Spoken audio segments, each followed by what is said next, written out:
Shiv Thakur and Matt Boyce, scorers of hundreds in their last championship match, both added half-centuries to help their Leicestershire side recover from a poor start in their latest LV County Championship match at Grace Road against Gloucestershire.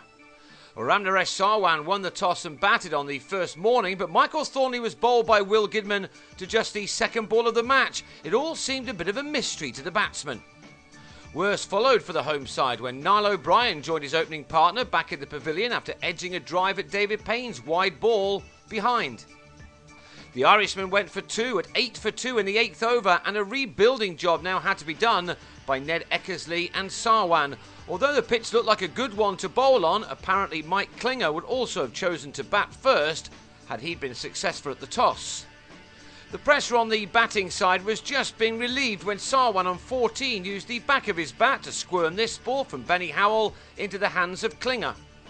Howell, who had been a fitness doubt for this game, then removed Eckersley in his next over, the batsman letting a straight ball thump him on the pads right in front of his stumps. And Howell made it 3 for 17 in an 8-over spell soon afterwards as Josh Cobb dragged one back onto his stumps to leave his side in some trouble on 52 for 5. While not being in this kind of bother in their last match against Kent a fortnight ago, Leicestershire had owed their total of 495 in that game to a 181-run 6-wicket partnership between Thakur and Boyce, and the pair were to add another century stand here, Thakur benefiting early on from some overthrows when Gloucestershire missed the chance to run out his partner. Slowly but surely, however, these two started to repair the earlier damage as things just seemed to ease in the afternoon session in Leicester. They both played these two in last week's surprise defeat to Leeds Bradford University. Thakur also scored a 50 in that match, but that was now a thing of the past as they started to put their team's slightly indifferent start to this summer behind them.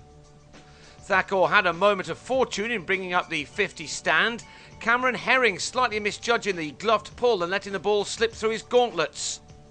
It was an important miss from Herring, who started his first season in the first-class game very well, as Thakur and Boyce settled into their games and played some encouraging strokes as the recovery now became realistic. They were able to take advantage of a Gloucestershire attack missing the injured Ian Saxelby, Liam Norwell and James Fuller. Thakur made the most of that by sweeping his way to another first-class 50. The 19-year-old is a real talent, a young man who simply loves batting. He'd been at the crease for 110 balls at this stage and had struck 7 fours. He has all the shots in his locker, and with Boyce he now took the 6-wicket partnership to 3 figures as this young and mostly inexperienced attack, including the 18-year-old Craig Miles playing in only his second first-class game, struggled to find a way through. Boyce then was also able to record his 50. His had used up 122 deliveries, only 4 of which he'd helped to the ropes. But it was a very important innings for his team. From 52 for 5, this pair had taken the total to 177, but after 44 overs of trying, Gloucestershire did break through again after tea, Boyce turning a ball from Howell to mid-wicket to go for 55. Howell's previous best figures were 2 for 37, but how he bettered that by now claiming his 5th wicket by having Jigger Naik held in the slips by Chris Dent at 203 for 7. Thakur had at least helped his side to a batting bonus point with his 75, but that's where his excellent innings ended as he was very smartly held by Hamish Marshall off Jack Taylor. With the second new ball just 3 overs away, Gloucestershire would have been confident of finishing off the innings in a jiffy, but both Claude Henderson, back in the side for his first championship game of the summer, and Ollie Freckingham had other ideas. Henderson in particular played with some freedom as the pair took their side to within 1 run of a second batting point, something Leicestershire would have doubtless taken at 52 for 5. Will Gidman brought the innings to an end on 250, having Freckingham held by Klinger for 11, before catching the edge of Henderson's bat on 33 2 balls later.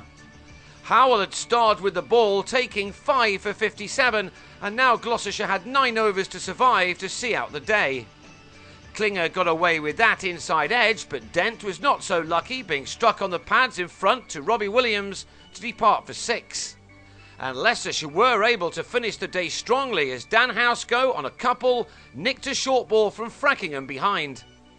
Klinger and night watchman Payne did prevent any more wickets from falling in the final 2 overs, which means that they'll resume on 31 for 2 on the second morning, leaving them 219 runs behind and with some work to do to restore parity in this contest once more.